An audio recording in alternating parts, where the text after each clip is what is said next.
Mission TV, le miroir du monde. Tel que le président l'a dit,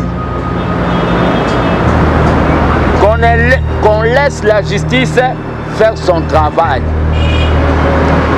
Je retire mes propos tenus lors de mon dernier interview vis-à-vis du DIRCAP Caméré. Ce sont seulement les imbéciles qui se ravisent. Les imbéciles ne sont pas les statique.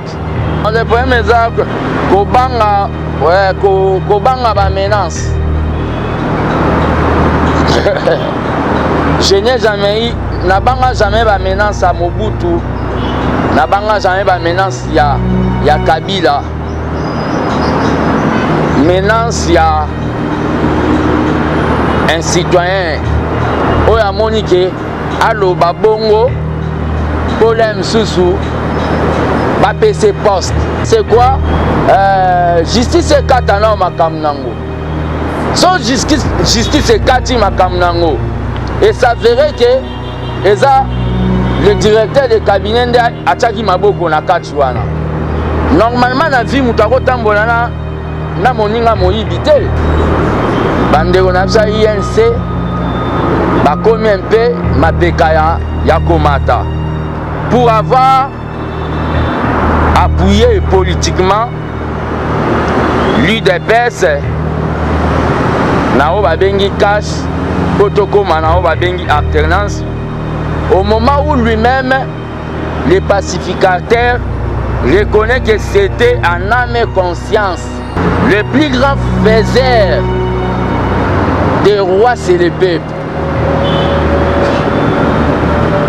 Les faiseurs des rois sur le peuple.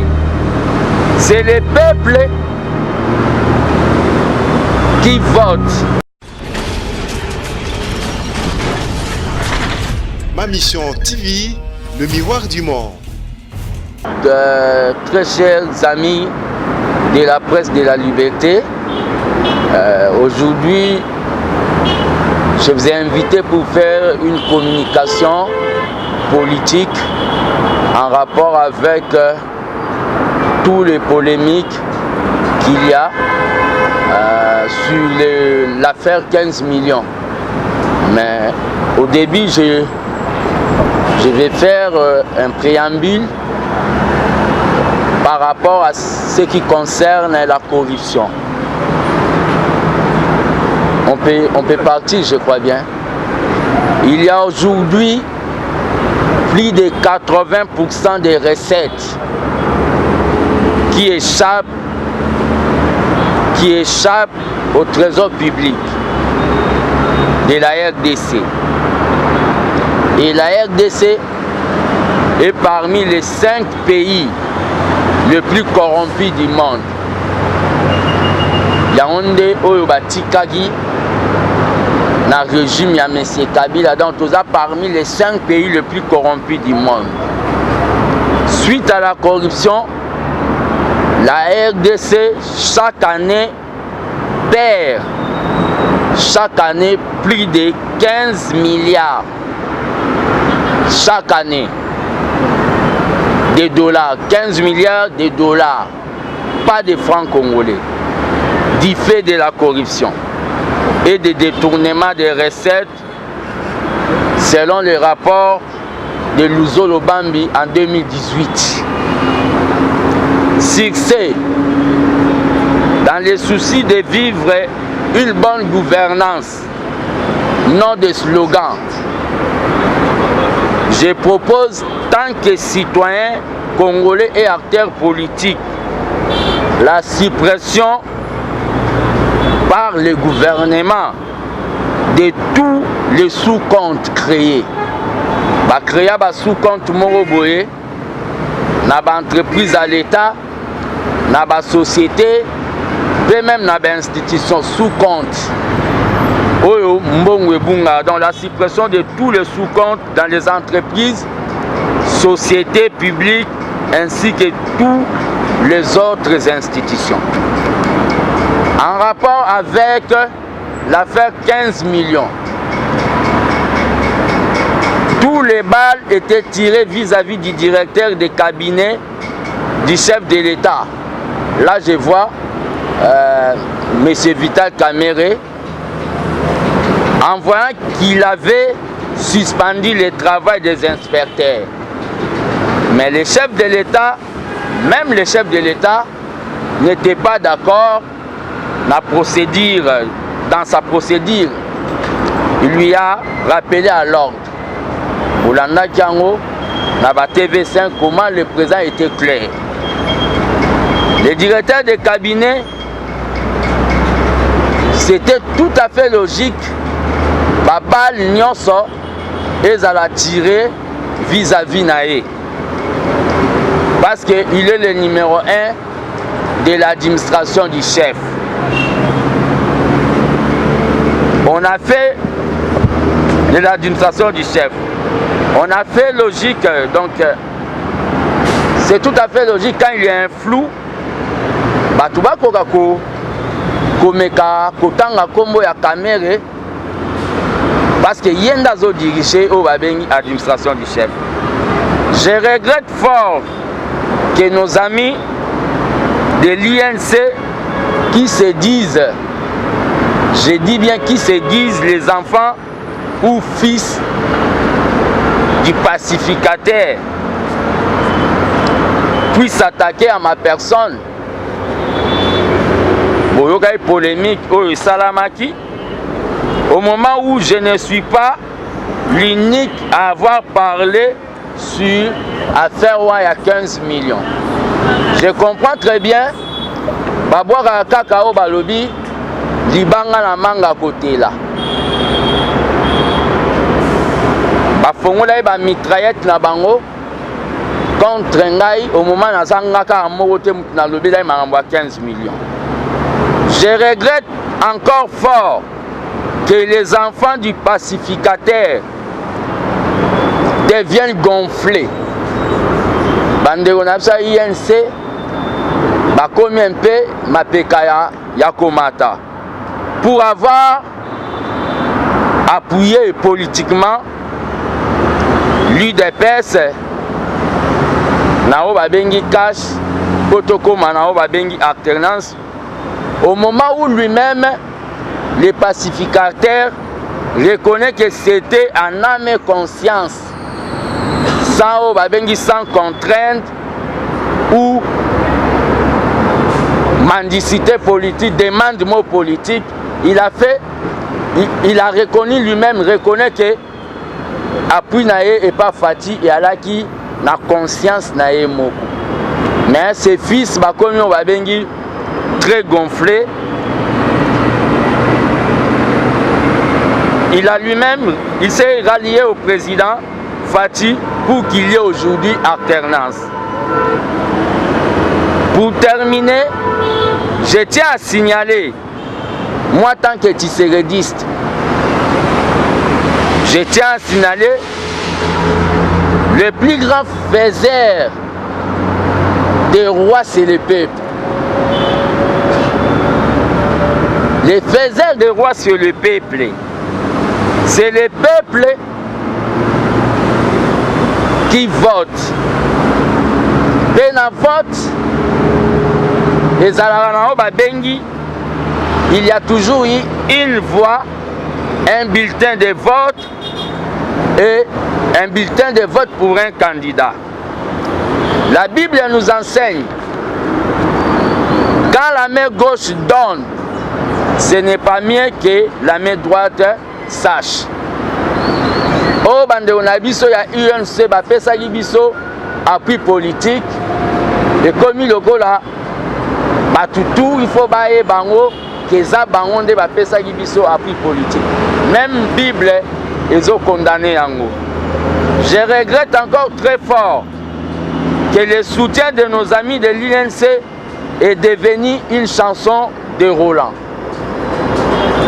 Dans la communauté, Nzembu Moroboe, c'est qu'il faut épaisser sa biso déjà, par cadre à UDPS, au Babengi, Maele, Yakoye Bake, Lobby, tokoka kokende avec tous nos pieds bien assis na l'élection au Egoya en 2023. Tel que le président l'a dit, qu'on laisse la justice faire son travail. Je retire mes propos tenus lors de mon dernier interview vis-à-vis du DIRCAP Kamere. Propos nanga en suivant ce que le président dit, que tout la justice est ça, je retire tous mes propos tenus vis-à-vis du DIRCAP Vital Kamere, les pacificateurs. Donc je compte voir pour lui exprimer ça physiquement, s'il sera disponible. Qu'il y ait l'amour, pour terminer, qu'il y ait l'amour du président Lobaki, mon aya lingamingi eza amour, qu'il y ait amour comme il a dit, pour qu'il y ait bonheur, qu'il y ait l'amour pour qu'il y ait pardon, qu'il y ait l'amour pour qu'il y ait partage équitable de nos richesses. Enfin, qu'il y ait amour pour qu'il y ait la paix dans tous les coins du Congo. Que vive l'IDPS, que vive l'UNC, que vive Fativit, que vive Cash. Longue vie, Nakash. J'ai dit et je vous remercie. J'attends vos questions. N'importe quel Kabila. Mais il y a un principe de solution. Un politicien, ils ont vraiment bien été kakaroye au fingi. Vous comprenez? Au fingi. Mais il faut y appeler une piste de solution. Mbongo ane bunga rapport ezana ba sous-compte. Ba sous-compte ana na kati entreprise moto société et l'état to institution. Ba sous-compte ane go à la lame sous 10. Bona kenena o ba bengi explication facile. Soko keko luka mutu mo na veni mon numéro na bango eza 1A 1B EC et F. Oko bunga pe facilement. To ezana ba bis 40 bis 42 bis. C'est ça le sous-compte. Proposition Zali, il faut créer au babengi ba compte principal. Pe ba publier yango. Et go permettre na ba congolais nyon sur place baza ba banda kotala au mat DG na niveau ya DGI compte principal nango eza boye mbongo ekoti boye. Sous compte de Jésus l'accès de Jésus compte mo balingi te peuple ayeba. Donc mutu mo pe mbongo ekokota na sous compte wana ayepa zon na ndenge ya kidiba peuple abotika akoyeba te mangamba ba sous compte ana yango nde ebomi mboka na régime ya Kabila biso lokola toloba ke toye na babengi bonne gouvernance esengeli tosala o babengi ba compte principal est publié. Donc yango ndo moni ba 15 milliards ana et bandai kobunga chaque année. Si on multiplie 15 milliards fois 12 pendant 5 ans, et Zambon ndenge ni banda kobunga Congo. Makambo ya 15 millions. Mututu aza vrai congolais wazo linga suswa yo ka corruption na mboka te. L'air beta imbunda il fallait ka condamner. Na ete lisumu nini nga sali po nga na condamner kyango. Na Afrique d'ici tomona Zuma quand il y a eu ba makambo etali mbongo. Juriste Malema zolobane na kati ngaku na lobaka na sanzete mais juriste Malema alobela Zuma na kati ya o babengi hémicycle na bango. Zuma bani ko pesa ba justification juriste Malema telemi alobine arrête aux amoibi. Non, le problème qu'il y a les gens ont babengi question de maturité politique. Donc c'est tout simplement dans le bateau limité vraiment qui n'a fait un mandat na biso baya koloba ke mbongo mo ebungaki mutu moko pe na Congo aza supérieur na loi te batu il faut baye bango soto lobe état de droit même Fati aza supérieur na loi te maza ba ben une personne sacrée il faut toye bayango soki to memia on ndengwana batu tu ba obanga baobango ba ben mbongo à l'état. Parce que le président a dit que justice il fait ça à Moussa Nango. Na retiré yango tant que humain pour na moni que bande ko tagi bango mal à l'aise. Mais na pardonné pe benjir na bango. Na pardonné bango na benjir o balakisi. Ba sali bémission. Et bon, ça démontre aussi que na sala émission moko. Mais si on a constaté, bango va saluer au moins plus de 5 émissions. Donc ça demande balance en Guanara. Tu vas comprendre que balance, un amateur politique, ça la balance, ça la jugement. Donc on a retiré par propos vis-à-vis des pacificateurs. Na saliango na presse pour na lobaki na presse, mais on a souhaité, je crois bien. C'est un père, n'a pas souhaité na mon nae, pena banda komo nae po na rozwagaba, o babengi lem susu des informations viables. Ce sont seulement les imbéciles de se ravisarate, hein. Ozo comme moi, ezaka imbécile de soit lobby li kambwatika li o babengi statique. Mais un homme o aza na conscience, l'homme konzambo ka lobby justice et ça maram nango. Il faut aussi la justice et ça la maram nango. Ba propos nanga pe ko influencer justice. Vous comprenez? Justice fait ça là et en autonomie nango. Ça c'est un point. Je suis le gardien du temple de la démocratie et le but est que le pôle a retiré ba propos na okanga munongo nanga. Non non non. Et le bibongote peuple congolais oya ondimandimi oya oboya pa boy po toi na liberté ba yebi importance dans un moment où tout ça. Je dis même la vérité dans ma propre maison UDPS. Et ça ba bengi ezelo romoboe même un jour na ozalate peuple congolais l'aime sou ifa kanisanga tanango. La vérité au balobi la bouche de la vérité. Il y a des autres créés bénémis même et belé vis-à-vis même il y a mes propres frères na katia UDPS. Une autre question. Dans le premier exemple, kobanga ba menace. Je n'ai jamais eu nabanga jamais ba menace à Mobutu. Nabanga jamais ba menace ya Kabila. Menace ya un citoyen oya monike allo babongo polem susu ba PC poste. Est-ce que yango vraiment eko zwanga? Non. Chaque jour moi j'ai vu des menaces, même des menaces de mort. Question na mususu alaki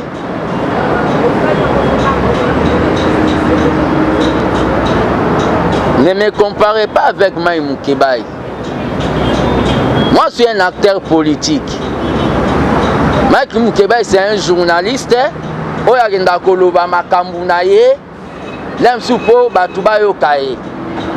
suis un acteur politique. Nous avons tout un combat.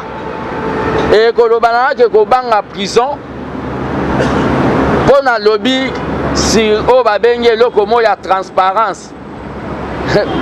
Ce qui régime oyo ya biso et comme régime oyo ya oleba salande na lobaka esprit du peuple et comme esprit d'équipe, c'est-à-dire tel aïba to couvrir to lobate pour toza bata famille moko wana vraiment na souhaité na salata 5 ans en prison na ya ko bima après régime wana. Ça je l'ai dit. Prison pe à la ramabete lobo bomi mutwa to fingi mutu prison eza place oyo ekendaka kopesa bapoliticien grandeur so tisere dakoma soki nga na nakoma na esprit oyo eza mpo nakota baprison politique so tisere dakoma oyo babengi na grandeur eza mpo akota baprison politique da prison mpe ere mo eyalaka mabe te soki eza mpo na opinion na oyo opesaki. Une autre question. Justice et se rendre au babengi responsable. La justice c'est tout un pouvoir. C'est tout un pouvoir. Ceux qui ba juge wana, ba inspecteur wana, ba se référer na serment na bango ba sala. 15 millions wana et comment on a payé kozo. Soki biso toyebeza 15 millions. Ba o baliaki ba osanza. C'est là où maintenant je vais rebondir. C'est à ce moment-là je vais rebondir vraiment bo sans ambon à 15 millions. Bo pesa biso ba congolais par na biso. Totika confusion. Fatia ye wana pona osa BRT. Fatia za ba bengi biki rouge. C'est-à-dire aza biki rouge na ba bengi régime à Kabila. Azola kisango éducation bo mona. Le nom de toza bo toyebi te. Soki nga na makambo esami na bakanchati ya ba santé. So na lai mese Kabila mena kata makoloko kene na bakanchati ya. Donc nga vraiment so na alaki na ngana kende te. Lelo constitution ezao babengi appliqué na article moko we bana ko sauter yango le ba sauter page à Bible. Éducation au félé. Pe fatia zongi si Congo oye komaki Congo la honte azongi si on a o babengi concert des nations. Fatia zongi si yango. Mais to sukaka te na ko kumisa bongo. Mais il faut tous en avoir un contrôle. Contrôle il fait ça là. Contrôle il fait ça là. Et ça te que mutumo batangi kombone na faire moko. Ba pire petit nemo ba bimi ba ndu ko non. Mamba politique eza mamba wenge BCBGT to maison mère oyo batake JB Koto oyo ba Sankara ba Mosaka ba leki ba répondre batake wera koto ba Sankara baleki ba répondre. Eza bongo te. Question. C'est quoi justice et katana makamnango. So justice et kati makamnango. Et ça verrait que eza le directeur de cabinet de ataki maboko na kati wana. Normalement na vie mutako tambola na moninga moyibite. Et c'est un gâteau na biso. Normalement, biso toyaki to ça la bonne gouvernance. Toyaki to ça la transparence. Mais Bible et lobi batumi balé so ba otambwana nzela ba yo kanté singa bakabwa. Mais tozo souhaité en côté. Mais comme le président a dit justice et ça la maramnango, c'est pour cela moi j'ai retiré mes propos. Oh, na lobé là qui 15 millions comme tous les autres Congolais au Bavandé Kolobé là. Non, je tiens tout simplement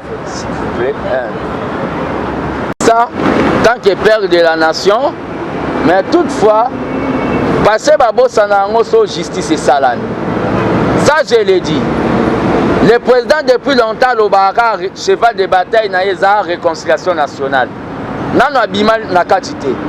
Mais la réconciliation nationale n'exclut pas ce qu'on appelle la justice.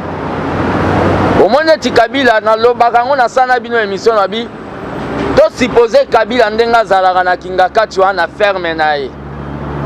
Na tina ke abimi azun tababatu ya voisin ferme na kingakati. Siko papa wana bazwaka ntabane po bakolsa wana ferme na kingakati. Lelo état de droit ko papa na ke kofunda na justice. Mbalamoko président de la République a roté les mabité toloba et réconciliation nationale. Est-ce que papa wana akoyoka président de la République? Akoyokete. La réconciliation nationale, ça a toujours été précédé dans la justice. C'est ça ce que moi je peux répondre. Je ne sais pas si je dois répondre combien de biloko babengi ba sous-compte. Va créer au babengi ba compte principal publié. Ce qui va salir au Congolais toi ebike na commune na Matete mbongo wenze total ango na compte batutu ba bandolandela ko pousser peuple banda kolandela. Ko créer ba biloko ba cash ana yango ndezo salake. Mais je crois bien le président de la République, malheur même au ministre, au Bagoya na idée que n'a pas nazané babochab na bamendi. On se retrouve au salaire 100 jours comme ministre, on se retrouve dans la justice pénamakal. Il y a des choses où on a koikoloba pour nasilisa. Lors il y a meeting, il y a Sainte-Thérèse. Dans le cadre de la contribution, honorable Massamba, ex-secrétaire général à l'IDPS, a fait sa contribution dans une enveloppe Yakaki. Quand je suis allé voir le président de l'IDPS, à l'époque, Fati a zoa enveloppe wana, je ne sais même pas si c'est combien, compter mbongo wana so eza combien. Mais enveloppe en dollars. Pour organiser meeting, il y a Sainte-Thérèse. Côté Mambambongo, man éducation, Fatia, je pas maman Marthe. Nati Sekedi, côté Mambambongo, vous m'avez soit été. Après ça, Mbongo, on a dit compter Mbongo, yo, et ça pour la mobilisation honorable Massamba Pessi. On a vu ça. Le problème est que nous voulons tout simplement que tout diriger bien pour tout salo babengi fatigué. Toujours avec nos amis de l'INC. Vous comprenez? Parce que si nous gagnons aujourd'hui, peuple à Goloba, on ne change pas l'équipe qui gagne. Mais si nous échouons aujourd'hui, dans compte il y a cash. Le peuple à Goloba, on doit changer l'équipe. Parce que l'équipe a échoué. Donc message Nangeza. Message moi à apaisement et je tiens à dire na ba mignon sur presse ça ne sert à rien si on a accordé interview au keka au lobby pour batala au lobby que fils mko a fingi nzambe pour batala au kaka ato teka fils mko au 3 points de suspension ba otala kaka et ça ne sert à rien pe soko kei au salle mission na mutu mususu. Ok, kozwa maloba nanga mona loba ko komo sala ngo balance no tena no longia mutu wana te na o babenga soki miniature ozyo longi nanga otie yango na ebike nga batu batala nga mais ça ne sert à rien de fois dans la émission sous nazo tala na vandi boy matisinga attention na bi nga loba ki en erni mais mutu ye mo ake asangisi ba biloko na e ba fumbwa na ba dongo na ba matembele abeti na office mko wa panzi mboka ezo sala batu misuso balinganga ako piquer pe crise yondo ko za responsable donc soto lingi to accorda yango nde bomoni na komi ko boya vraiment PLM ko tenir ba interview soko lingi to zala ba bonne na ba interview quand même tchelanga ba titre bien ba kezebele ya batachana to bana na ba mwa kala na ba fille na moni o to banda na ba mwa kala otelinga titre bien eza na ngoma kambu oyo batu ba otala mais je termine par relancer na batu appel ya o babengi banque du progrès social eza banque tozo sala pour soutenir président na o babengi lutte contre la pauvreté. Na inde to remetaki dernièrement $300 et tokenda na kisen soupe to pesaki $100 selon de batu bazo pesela. Banque du progrès social les occupés ka batu a diaspora te.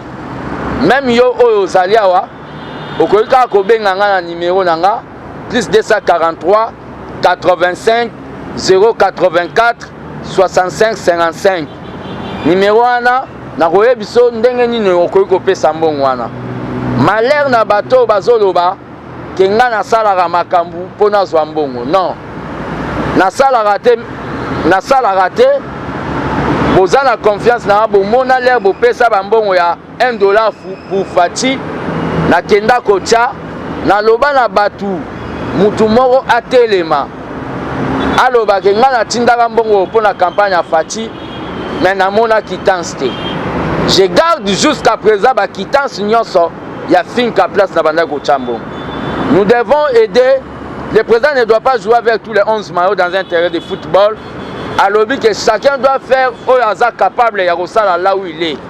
Nous devons aider le président, non en théorie, mais aider dans l'action.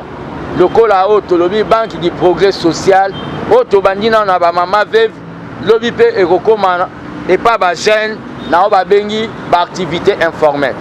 Je tiens à vous remercier. Ceux qui na lobby mabe bolimbi singa ba o bolanda. Ceux qui paient na lobby bien te bobenga na plus de 43 85 084 65 55 pour na koka ko améliorer façon ya koloba parce que nul n'est parfait. Merci. Pour conserver la famille cash parce que le peuple en a encore besoin. Parfait. Moi je suis un tissérédiste. Le docteur Etienne Tissérédiste m'avait déjà vacciné contre la peur. Je n'ai pas peur. Je suis un combattant, donc un combattant rationnel. J'ai compris que l'opinion, nous tous, nous avons eu à anticiper sur cette affaire. C'est pour cela que tant que responsable, j'ai retiré mes propos et je compte voir le DIRCAP Vital Kamerhe, le pacificateur, pour lui exprimer ça physiquement. Et je pardonne tous mes amis de l'INC qui ont pris comme cheval de bataille les injures et l'agitation.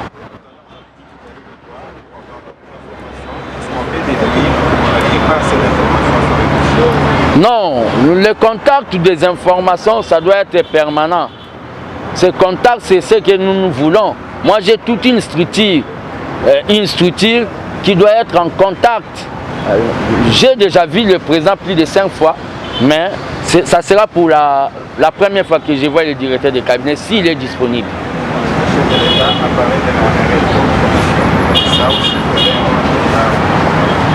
Bon, rétrocommission, c'est bon, mais ça ne doit pas être placé dans les sous-comptes. C'est ce que moi j'ai fait comme proposition. On doit supprimer tous les sous-comptes dans la République démocratique du Congo pour qu'il y ait traçabilité et transparence. On doit publier les comptes principaux. Donc, le publier, que tout le monde sache que dans cette commune, dans cette institution, dans cette société, l'argent de l'État est à tel montant. Merci. Ma mission TV, le miroir du monde.